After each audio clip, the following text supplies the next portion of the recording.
예, 여러분 반갑습니다. 바로 시작을 하겠습니다. 자, 손발에 땀이 질질 나고 또 손이 차가워서 못 견딜 현상이죠. 행복한 생활 이야기, 내가 만든 질병은 내가 고친다. 오늘 118번째 이야기로 수족 냉증을 완벽하게 해보겠습니다. 자, 첫 번째 이야기입니다. 자, 오른쪽에 있는 이 이미지는 정상적인 혈류고 왼쪽은 수족 냉증이 되면 이렇게 된다는 이야기입니다. 보시면서 이야기를 나누겠습니다. 첫 번째,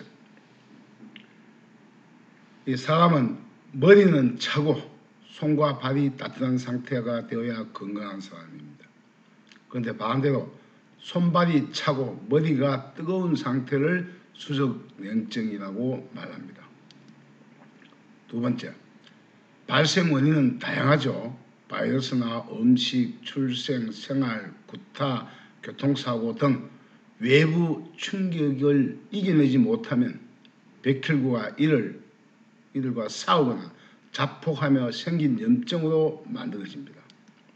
세 번째, 이 염증들이 림프절을 돌아다니다가 이게 오장육부의 기관에 염증이 모이면 대사장애가 발생하고 이 완벽한 인체의 메커니즘은 이를 심장에서 가장 먼 쪽으로 염증을 보냅니다. 오장육부를 살리기 위해서 여기 있는 염증을 인체에서 제일 먼 쪽으로 보내는 게 수족냉증이에요. 네 번째, 이렇게 임시로 만들어 놓은 염증의 하치장, 쓰레기장은 이 건강할 때 천천히 정맥으로 염증을 빼내어 모아둔 염증 때문에 초기에는 손끝 발끝이 차가워집니다. 그래서 건강할 때 야금야금 청소하려 했는데 이게 잘 되지 않겠죠. 다섯 번째, 근데 이런 상태로 시간이 지나면서 생활 중 바이러스나 음식, 환경적인 충격이 또 추가로 가해지면 이 염증이 점점 증가해서 그 범위가 확장되고 넓어지게 되는 것입니다. 손에서 서서히 팔뚝까지 차가워지죠. 그럼 팔에 막 털도 나고 막 이렇게 되는 겁니다. 여섯 번째, 따라서 손이나 발의 차가운 부위의 면적이 넓어질수록 건강지수가 낮아지게 되고 또 면역 기능까지 떨어지게 되어 잦은 감기와 몸살, 여러가지 질병에 시달리게 됩니다. 일곱 번째, 이런 상태를 오랫동안 또 치료하지 않고 방치하면 이 염증이 손발에 머무르지 않고 오장육부의 차가운 부위, 나는 위장, 속이 안 좋다 하면 위장에, 간에 안 좋다 하면 간에, 이 오장육부의 염증의 하치장을 추가로 만들어지면서 거기에 따른 질병이 여기저기 만들어지게 됩니다. 여덟 번째, 이런 상태를 오랫동안 방치하게 되면 체내 활성산소의 공격으로 이상세포가 만들어집니다. 또 그래서 이 주인을 살리려고 이 이상세포를 더 단단한 장벽, 즉 캡슐로 만들기 위한 게 바로 암덩어리죠. 그래서 암은 인체를 지키기 위해서 캡슐로 무장하는 것입니다. 자, 그 그림을 보면서 다시 한번 감추려 보겠습니다. 구타를 당했다, 화재가 났다, 고공, 노예를 심하게 했다, 무서운 흉물을 봤다, 음식을 잘못 먹었다, 교통사고 났다, 식탐을 했다, 백신 주사나 잘못된 항생제를 맞았다, 빛을 너무 갑자기 많이 쬐었다, 바이러스가 몸에 흡입되었다. 즉 모기에 물리면 요 퉁퉁 붓고 염증이 생기죠. 이 염증이 바로 림프절을 따라다니다가 일부 정맥으로 회수되는데 이게 완전히 회수되어서 여과되지 못하면 몸에 돌다가 주인을 살리기 위해서 이 오장육부를 살리기 위해서 손끝, 발끝에 염증의 하치장을 만드는 것입니다. 그러다 보니까 이제 손발이 차가워지니까 결국은 면역 기능이 떨어지죠. 그래서 감기에서 탈모, 수족변형, 뭐 팔다리에 털이 나고 홍반점도 생기고 지젖도 생기고 간질도 되고 뇌졸중이 되어서 죽을 수도 있다는 겁니다. 그래서 이러한 염증이 모여 있으면 적혈구가 지나가지 못해서 결국은 이렇게 어적혈, 혈전을 만들어요. 이게 질병의 원인이죠. 자, 경기의 요인들 간략하게 한번 보겠습니다. 빛을 갑자기 쬐도 빛경련을 하고 소리를 크게 들어도 소리 충격, 바이러스, 세균, 열경기, 교통사고, 구타, 충돌, 급체, 상한 음식을 먹어도 모기에 물려도 뱀에 물려도 벌레에 물려도 혹은 전쟁이 터져서 공포를 느낀다. 주사, 약제 잘못 맞았어. 백신 주사 잘못 맞았어. 노래를 너무 심하게 해서 갑자기 이동을 멀리 해서 갑자기 달리기를 무리하게 뛰어서 운동을 너무 많이 해서 혹은 화상을 입어서 불을 보아서 열이 너무 많이 올라서 가스를 흡입하면 폐경기 하죠. 방사능, 공기오염, 화염 등등이 경기의 원인인데 이들을 내가 이기지 못하면 바로 뭐냐? 수족 냉증이 된다는 이미지입니다. 잘 살펴보시고 주위의 이 경기 요인을 충격의 요인을 줄였으면 좋겠습니다. 세 번째. 자, 근데 이 수족 냉증이 그치지 않습니다. 이게 허혈 과정으로 진행이 되는데 살펴보겠습니다. 자, 정상적인 혈류죠. 머리는 차고 손발이 뜨끈뜨끈, 그 다음 오장육부 아랫배가 뜨거워야 됩니다. 그런데 서서히 수족냉증이 되면 손발이 차가워지다가 이게 수족냉증 혈류예요. 이러다가 생활하다가 이제는 염증이 오장육부까지 이렇게 모이면 심장에 뛰는 피가 갈 곳이 없죠. 거꾸로 이제 손발로 손이나 발로 심장의 피가 갑자기 내려오는 게 허열이에요. 허열. 주위에 허열인 사람 많죠. 자, 손발이 차가워지면 여러 가지 신진대사 장애가 나타나기 시작합니다. 충격의 원인에 따라 각기 다른 조직에 염증의 하치장을 추가로 만들어지면서 질병을 키우게 됩니다. 자, 손에서는 이 수족냉증에서 노폐물이 빠지는 다한증이 생기거나 혹은 손발에 습진, 손발에 무정, 혹은 홍반점, 혹은 피부 괴사로 이어집니다. 자, 예를 들어 여기 이분은 이마에 염증이 빠져서 손탁에서 치료가 거의 완료되는 그런 상태죠. 예를 들어 이마를 바위에 부딪혔다면 이마에 탈모가 시작되고 손따기로 치료하면 이렇게 이마에 염증이 빠져나옵니다. 이 사진은 미국에 있던 분이 제게 보내준 이미지예요. 왜 이마에 손 따고 나니까 염증이 막 생기느냐 하면서 항의 겸 질문이 와서 제가 그럼 어릴 때 다쳤죠 하니까 바로 이 사진, 이마 다친 사진을 제게 보내준 것입니다.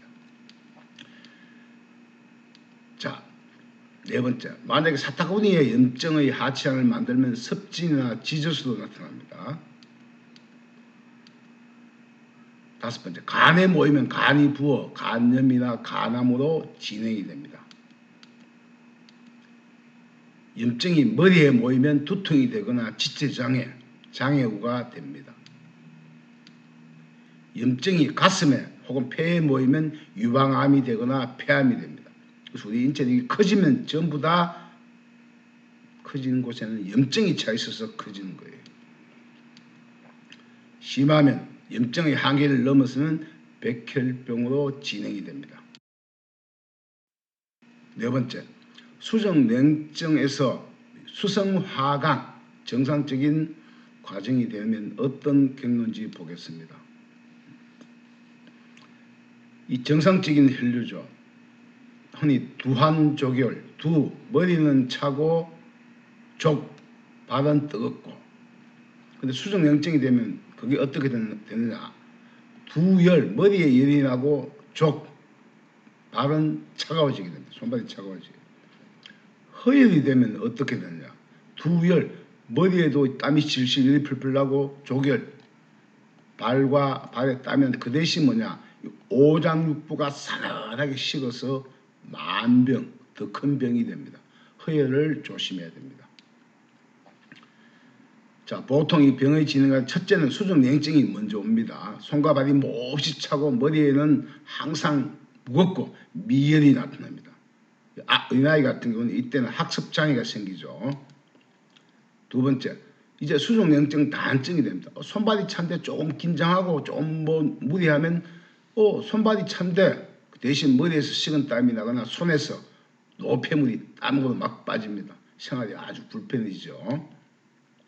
세 번째, 수족 온열 단증. 이제 서서히 열이 나기 시작해요. 체질이 바뀌기 시작합니다. 염증이 많아지니까.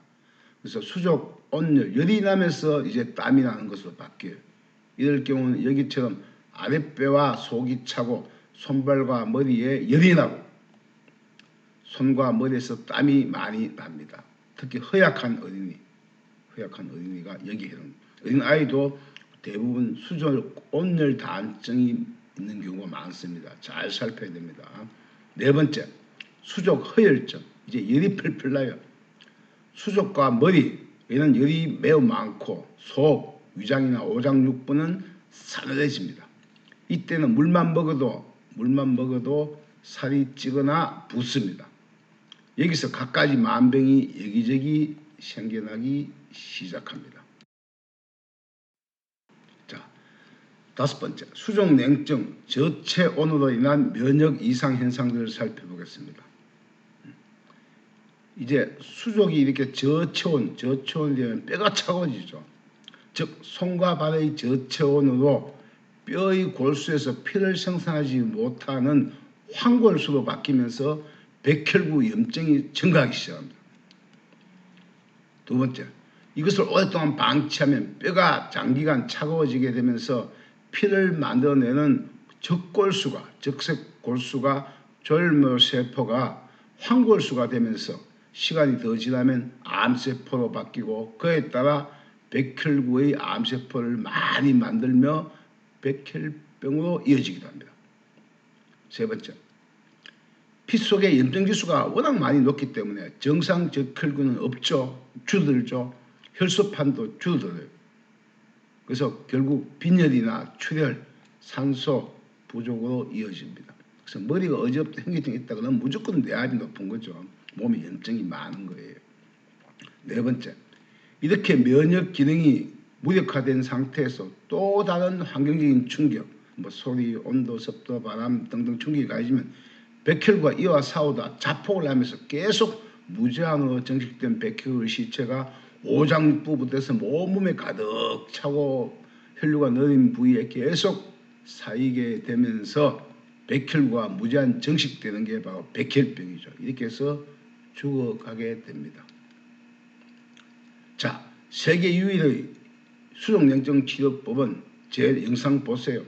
수족냉증 28강에 보시면 완벽하게 고치는 방법이 소개되어 있습니다. 이 영상을 공부하신 후 수족냉증에서 해방되시고 건강한 일상을 만들어 갔으면 좋겠습니다. 자, 오늘 이야기는 여기까지네요. 자, 이렇게 다한증, 냉증, 피부괴사, 물이 줄줄 흐르고 팔다리에 털 나고, 자, 이야기 끝내기 전에 구독 알림을 눌러주시면 더 좋은 강의로 모시겠습니다. 행복한 생활 이야기, 내가 만든 질병은 내가 고친다. 다음 119번째 이야기는 수족냉증을 완벽하게 해부하는데 2부 다한증과 허혈, 수족냉증에서 허혈까지 가면서 우리 인체에 나타나는 현상들, 팔에 털이 나고 사타구니에 지질이 생기고 그 다음 허혈이 되면 암까지 진행되는 그런 과정을 2부에 소개하겠습니다. 긴 이야기 경청해 주셔서 감사합니다. 늘 건강한 일상 되세요.